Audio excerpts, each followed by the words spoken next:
আজানা গোত্রের এক ব্যক্তি হইতে বর্ণিত আছে যে তিনি হযরত আবু যর রাদিয়াল্লাহু তাআলা আনহুকে জিজ্ঞাসা করিলেন, রাসূলুল্লাহ সাল্লাল্লাহু আলাইহি সাল্লাম কি সাক্ষাৎ করিবার সময় আপনার সহিত মুসাফাও করিতেন?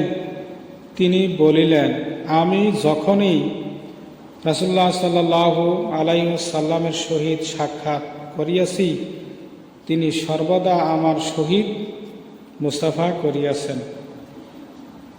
একদিন তিনি আমাকে ঘর হইতে ডাকাইলেন। আমি তখন নিজ ঘরে ছিলাম না।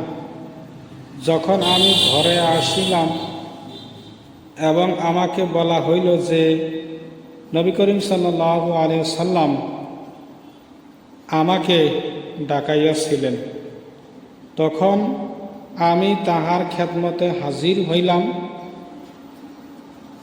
এই সময় তিনি আপন চৌকিতে বসিয়াছিলেন। তিনি আমাকে জড়াইয়া ধরিলেন। তাহার এই মোয়ানাকা কতই না ভালো ছিল, কতই না ভালো ছিল। মোয়ানাকা মানে ওই যে একজন আরেকজনকে জড়িয়ে ধরে, যে ওটার নাম হয়েছে কি বলেন? মোয়ানাকা।